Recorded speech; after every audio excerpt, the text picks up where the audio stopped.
ವೇದಿಕೆಯಲ್ಲಿರುವಂತಹ ಗುರುವರಿಯರಾದ ಶ್ರೀಯುತ ಸ್ವಾಮೀಜಿಯವರು ಹಾಗೂ ನಮ್ಮ ಮೂಡಿಗೆರೆ ಚರ್ಚ್ ಇದರ ಶ್ರೀಯುತ ಫಾದರ್ ಅವರು ಹಾಗೂ ಏಷ್ಯನ್ ಕ್ರಿಯೇಷನ್ ಅರ್ಪಿಸುವಂತಹ ಗಾಯನ ಮೇಳನ ಕಾರ್ಯಕ್ರಮಕ್ಕೆ ಆಗಮಿಸಿದಂತಹ ಎಲ್ಲ ಗಾಯಕರೇ ಹಾಗೂ ಇದರ ಮುಖ್ಯಸ್ಥರಾದಂತಹ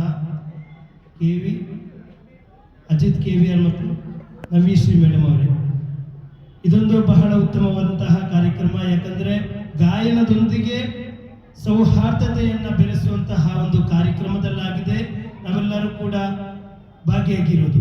ಈ ಒಂದು ಸಂದರ್ಭದಲ್ಲಿ ನಮಗೆಲ್ಲರಿಗೂ ಕೂಡ ಸೌಹಾರ್ದ ಅತ್ಯಗತ್ಯವಾಗಿದೆ. ಕಾರಣ ಯಾಕಂದರೆ ನೀವೆಲ್ಲರೂ ತಿಳಿದಿರುವ ಹಾಗೆ ಎಲ್ಲ ಕಡೆಗಳಲ್ಲೂ ಸೌಹಾರ್ದದ ವಿಷಯವನ್ನ ಬೀಜವನ್ನು ಬಿತ್ತುವಂತಹ ಈ ಒಂದು ಸಂದರ್ಭದಲ್ಲಿ ನಾವೆಲ್ಲರೂ ಒಂದೇ ತಾಯಿಯ ಮಕ್ಕಳು, ನಾವೆಲ್ಲರೂ ಒಂದೇ ದೇಶದ ಪ್ರಜೆಗಳು ಅನ್ನುವಂತಹ ಒಂದೇ ನಿಟ್ಟಿನಲ್ಲಿ ಸೇರುವಂತಹ ಈ ಒಂದು ಸಂದರ್ಭದಲ್ಲಿ ಬಹಳ ಸಂತೋಷ ಆಗ್ತಿದೆ.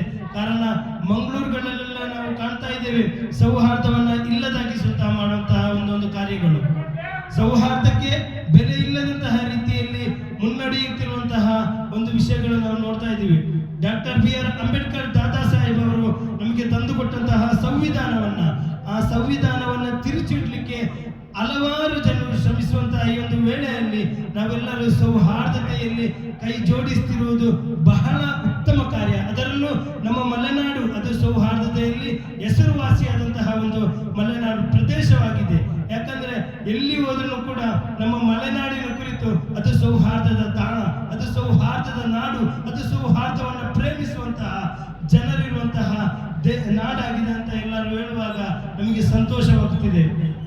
ಇವತ್ತು ನಮ್ಮ ದೇಶದ ಒಂದು ಆರ್ಥಿಕ ಪರಿಸ್ಥಿತಿಯಲ್ಲಿ ತಲುಪುತ್ತಿರುವಾಗ ದೇಶಕ್ಕೋಸ್ಕರ ಬೆನ್ನೆಲುಬಾಗಿ, ದೇಶಕ್ಕೋಸ್ಕರ ಆಹೋರಾತ್ರಿ ದೇಶವನ್ನು ಕಾಪಾಡಲಿಕ್ಕೋಸ್ಕರ ನಮ್ಮೊಂದಿಗೆ ಧೀರ ನಾಯಕರುಗಳಾದ ಸೈನಿಕರು ಇಂದು ನಮಗೆ ರಕ್ಷಣೆಯಾಗಿ ನೀಡುತ್ತಿರುವಾಗ ಯಾವತ್ತೂ ಕೂಡ ಅವರನ್ನ ಶ್ರಮಿಸುತ್ತಾ, ಅವರನ್ನ ನೆನಪಿಸುತ್ತಾ ಈ ಸೌಹಾರ್ದ ಅವರಿಗೊಂದು ಅವರ ಸ್ಮರಣೆಯಲ್ಲಾಗಿರಬೇಕು.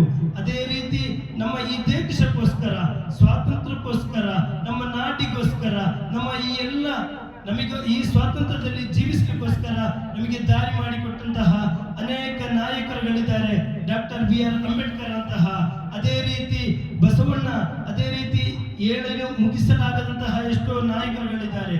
ಅವರನ್ನೆಲ್ಲ ಸ್ಮರಿಸುತ್ತಾ ನಮಗೆ ಯಾವುದೇ ಲಾಭಕ್ಕೋಸ್ಕರನ ಅಥವಾ ಯಾವುದೇ ಜನರ ದುಡ್ಡಿನ ಆಸೆಗೋಸ್ಕರನ ಅಥವಾ ಯಾವುದೇ ಒಂದು ಆಸೆಗೆ ನಾವು ಬೀಳದೆ ಸೌಹಾರ್ದತೆಯಲ್ಲಿ ಕೈ ಜೋಡಿಸುತ್ತಾ ಮುಂದೆ ಸಾಗೋಣ. ಇದೇ ರೀತಿಯಲ್ಲಿ ನಾವು ನಮ್ಮವರು ನಾವೆಲ್ಲರೂ ಒಗ್ಗಟ್ಟು ಅಂತ ಹೇಳುತ್ತಾ ಮುಂದೆ ಸಾಗೋಣ. ಸೌಹಾರ್ದ ಎಂದಿಗೂ ಉಳಿಯಲಿ. ಅದರಿಂದ ತಾವೆಲ್ಲರೂ ಕೂಡ ಕೈ ಜೋಡಿಸಿದ್ದಾರೆ. ನಾನು ಮುಸ್ಲಿಮು, ಅವರು ಹಿಂದೂ, ಅವರು ಕ್ರಿಶ್ಚಿಯನ್, ಇಲ್ಲಿ ಜಾತಿ ಇಲ್ಲ. ಈ ವೇದಿಕೆಯಲ್ಲಿ ಬಂದರೆ ನಾನು ಒಬ್ಬನೇ. ಹೊರಗೆ ಹೋದರೆ ನಮ್ಮ ಮನೆಯಲ್ಲಿ ಜಾತಿ, ನಮ್ಮ ಮನೆಯಲ್ಲಿ ಧರ್ಮ. ನಾವು ಹೊರಗೆ ಬಂದರೆ ನಾವು ಭಾರತೀಯರು, ನಾವು ಸ್ವತಂತ್ರರು.